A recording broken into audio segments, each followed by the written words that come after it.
Olá, queridos estudantes da nossa rede estadual de educação, aqui do Maranhão. Sejam bem-vindos a mais uma aula de biologia. Eu sou a professora Ludmila Furtado e hoje a gente vai conversar um pouquinho sobre as teorias do surgimento da vida na Terra. É um assunto muito interessante para quem é curioso, para quem nunca pensou, meu Deus, como será que surgiu a vida na Terra? De onde nós surgimos, sempre foi uma pergunta que eu fazia quando eu era pequena e acredito que todos nós, Existem várias teorias, a gente vai conversar um pouquinho sobre as que a ciência acredita, as principais.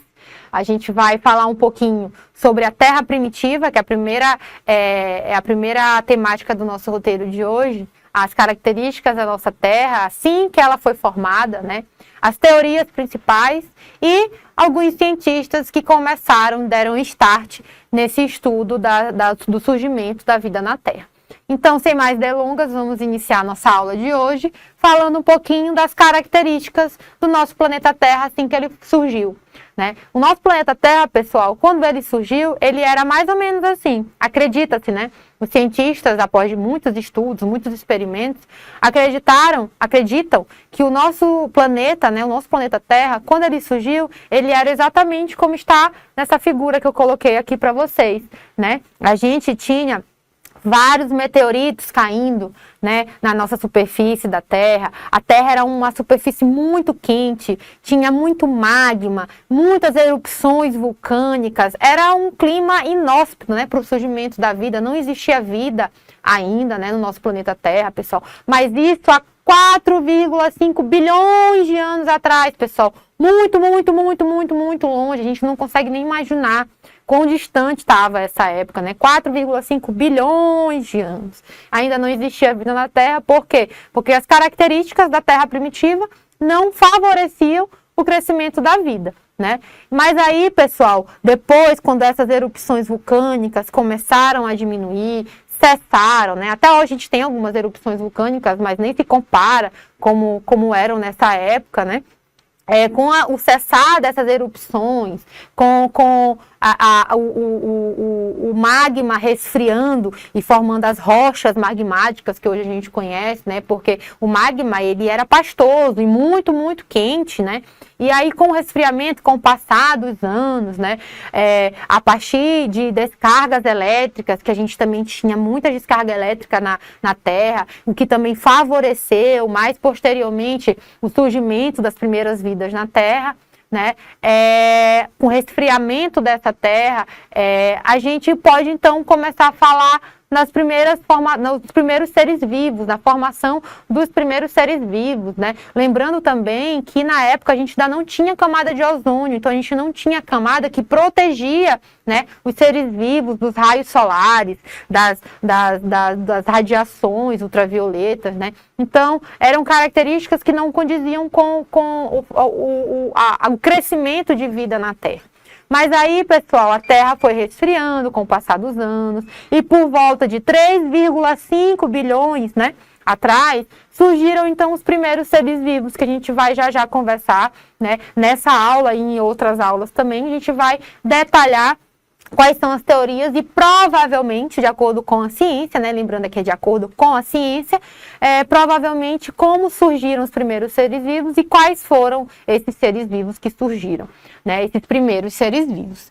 Que eu acredito vocês já podem ir pensando, será que foram seres complexos, seres mais simples? Como será que foram esses seres que surgiram, Então, como eu falei para vocês, essa Terra ela foi resfriando, Como a gente pode ver aí na imagem que vocês estão observando aí nos slides. Então, foram diminuindo as erupções vulcânicas, essa Terra ela foi se resfriando, Começou então a aparecer a crosta terrestre, quando esse magma ele esfriou, e aí também começou, pessoal, a aparecer água líquida com esse resfriamento, A água provavelmente veio também de fora do planeta e essa água começou a aparecer no planeta, através de quedas, quando a fumaça, né, ela se condensou, né, tanta fumaça a partir dos vulcões, a partir das erupções vulcânicas, se condensa, né, e aí pode ter a queda de água. Então, com isso, depois de bilhões de anos, isso muito lentamente, então foram aparecendo a água de forma líquida, né, que é muito importante que a água estivesse em forma líquida, não em forma sólida e nem gasosa, né, mas em forma líquida, e também a crosta terrestre favorecendo o acúmulo da água, né, dessa água líquida. E aí surgiram, então, os primeiros seres vivos, né, que foram na água, surgiram a partir da água. Sem a água, pessoal, não teria surgido nenhum ser vivo. E até hoje, né, sem a água a gente não consegue sobreviver. Nós, seres vivos, não sobrevivemos sem a água, né, a gente precisa de água para sobreviver. Então, a teoria do surgimento dos primeiros seres vivos na Terra é a partir, então, dessa época, de 3,5 bilhões de anos atrás, que surgiram provavelmente com o resfriamento da Terra, né, e com a formação, então, da água em estado líquido. Então, essa é a principal teoria do surgimento da Terra, a partir, então, da Terra primitiva. Então, foi importante a gente falar um pouquinho dessa Terra primitiva, analisar essas características por causa desse porquê do surgimento dos seres vivos. Tá? A gente vai ver isso mais lá na frente, mais especificamente mais lá na frente. Mas também, pessoal, existem outras teorias, né, que a gente também não pode deixar de citar. Existe a teoria do criacionismo, né, onde as pessoas acreditam que o ser vivo veio de uma criação divina, né? Temos também a evolução química, né, que foi um surgimento a partir de substâncias orgânicas, né, a junção de moléculas orgânicas, a partir de então surgiram os primeiros seres vivos. A panspermia cósmica, que alguns cientistas, né, alguns estudiosos acreditam que os seres vivos vieram já prontos, né, direto, as primeiras células vivas vieram de fora do nosso planeta Terra, vieram no cosmos, né, a partir de outros planetas, né, então existe essa teoria também, e as teorias mais aceitas, né, foram as teorias da abiogênese e da biogênese, que são o foco do nosso estudo, o foco da biologia. A teoria da abiogênese, que é a geração de vida espontânea, de forma espontânea, e a biogênese, que é a geração de vida a partir de uma vida pré-existente, tá? Então, a gente vai discutir principalmente essas duas teorias que foram muito abordadas aí há vários anos atrás, né, por cientistas renomados da época, dos séculos passados, do século XVIII, né, XIX, e que a gente discute até hoje, né, mas já adiantando para vocês, a teoria hoje defendida pela ciência, a teoria da biogênese, onde ela acredita que um ser vivo, ele é originado a partir de outro ser vivo, né, através de um procedimento que a gente pode ser sexual ou assexual, né?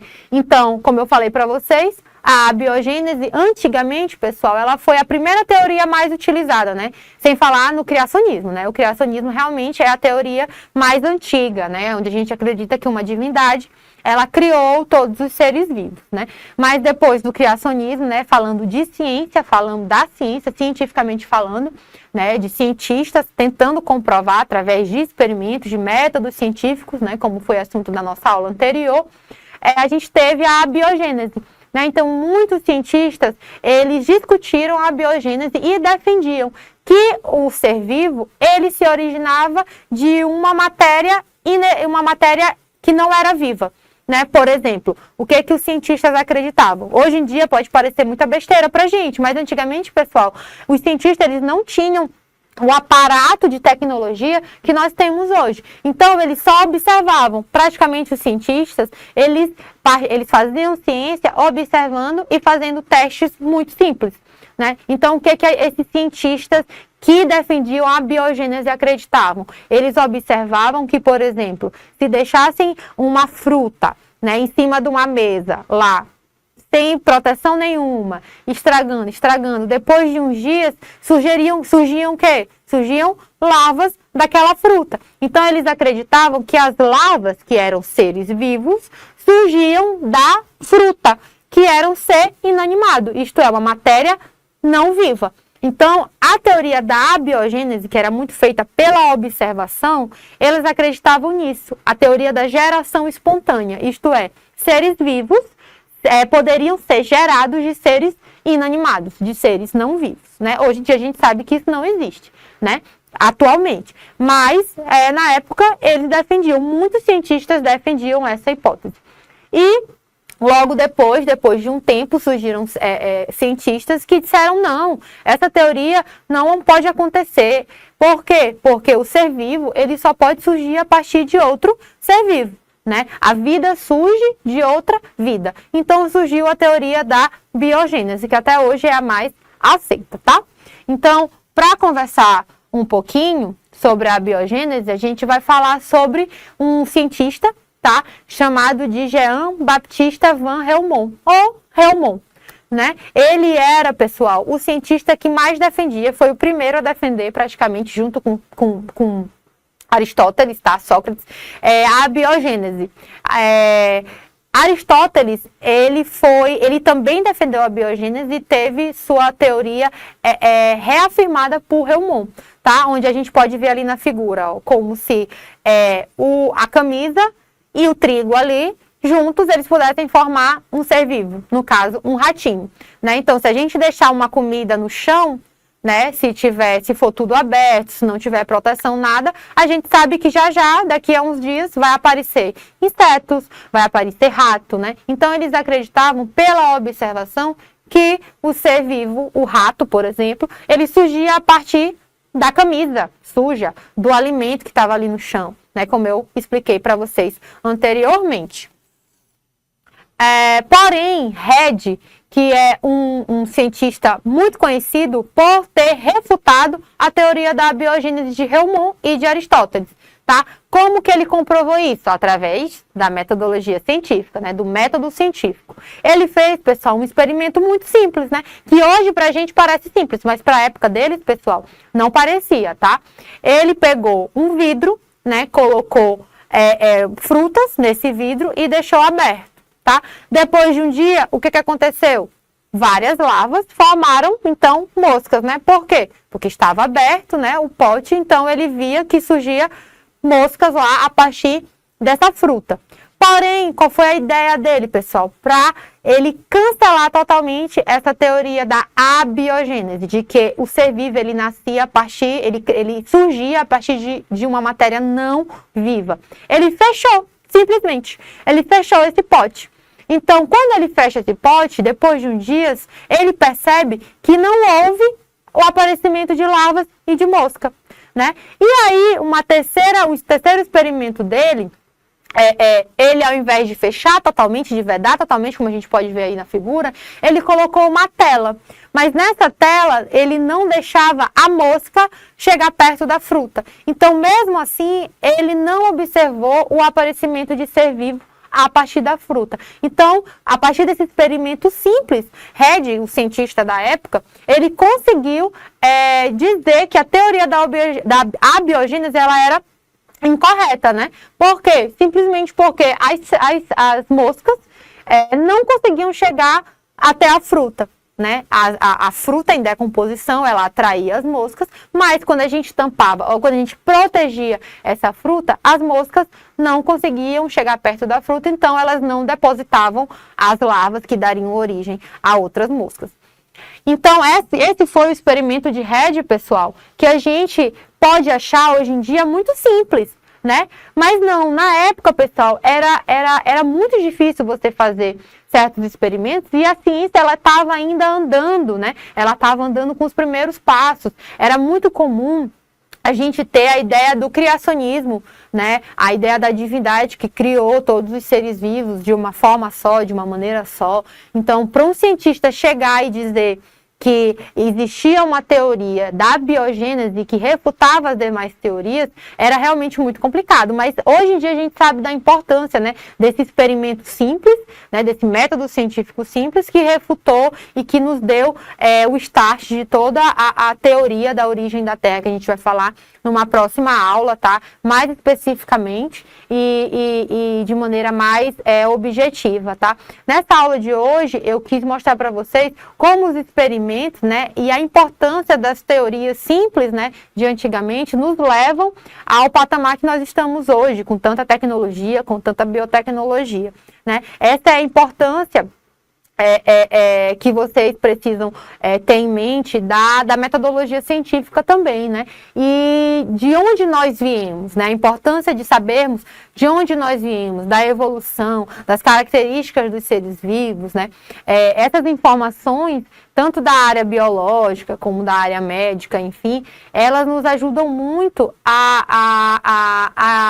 a ter informações para melhoria da sociedade, para melhoria da convivência, para melhorar a saúde, melhorar a educação, né? Então, a metodologia, o método científico, ele é importante para isso também.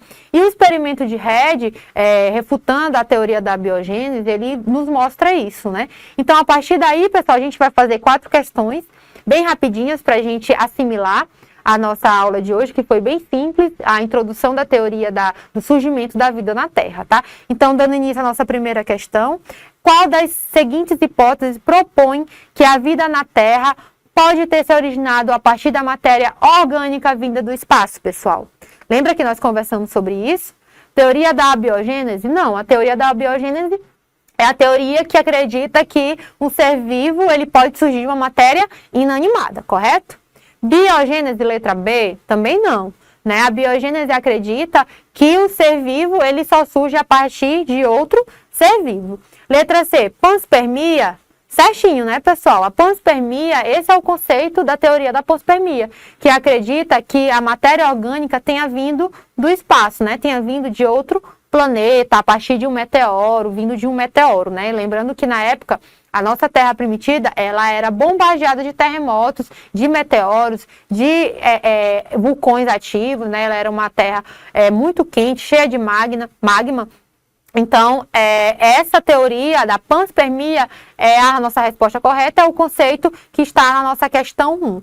E letra D, criacionismo também não, né? Porque criacionismo, o conceito é que essa teoria acredita que um ser divino, uma divindade, né, criou todos os seres vivos, criou a Terra, criou o universo. Então, a resposta da nossa questão 1 é a letra C, correto? Vamos confirmar?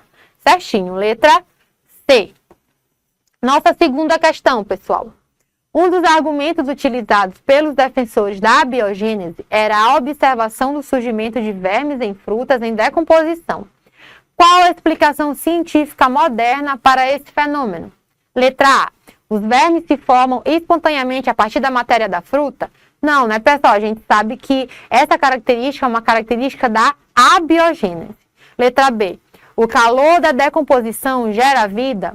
Também não, né, pessoal? A gente nem falou sobre isso.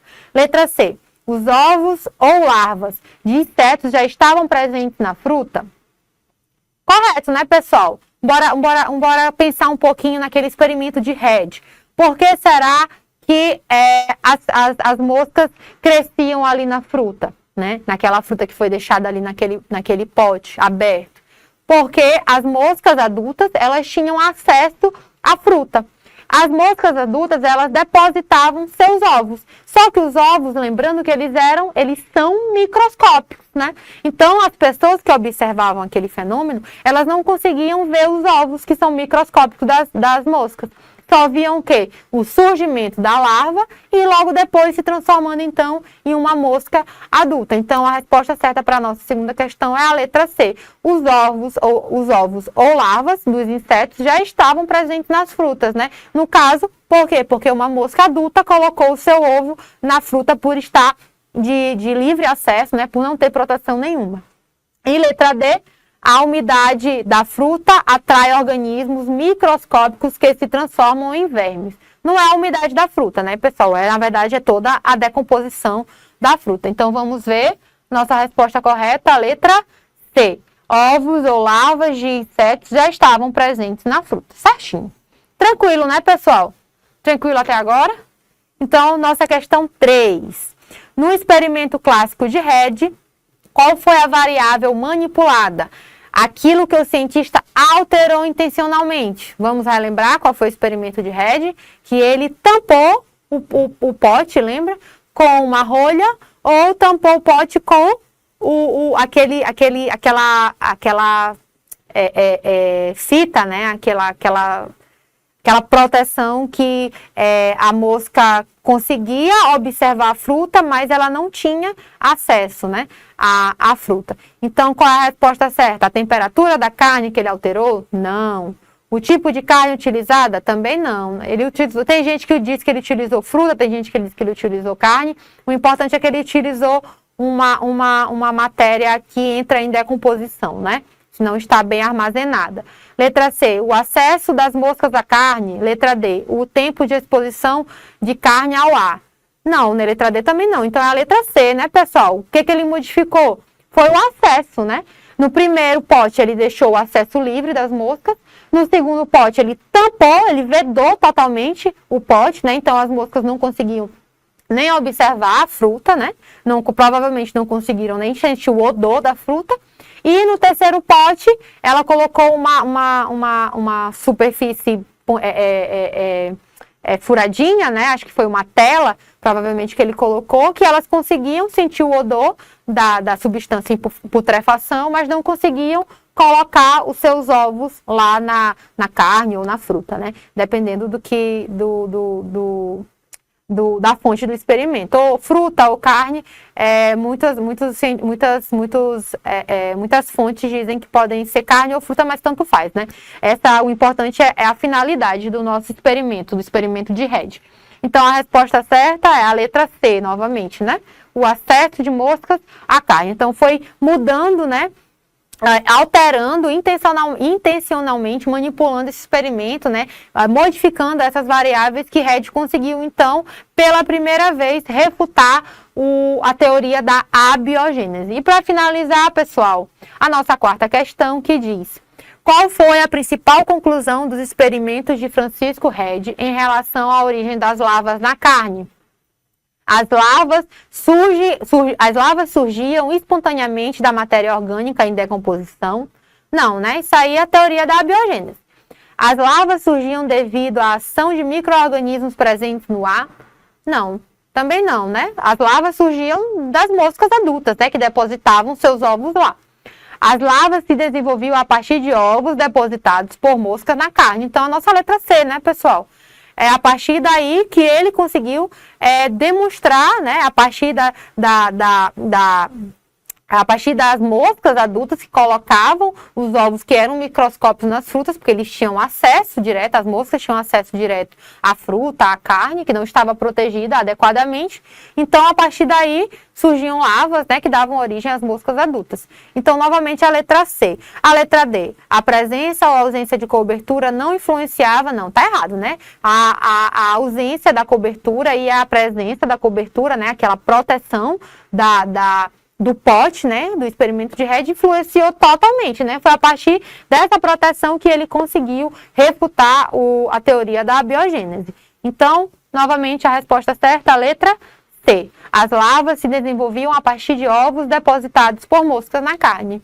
Então é isso, pessoal. Nossa primeira parte de teoria do surgimento na vida na Terra finaliza agora. A próxima aula vai ser a parte 2, tá? Onde a gente vai conversar sobre novas teorias, outras teorias, tá? Que vão adentrar um pouquinho mais na teoria da biogênese, tá?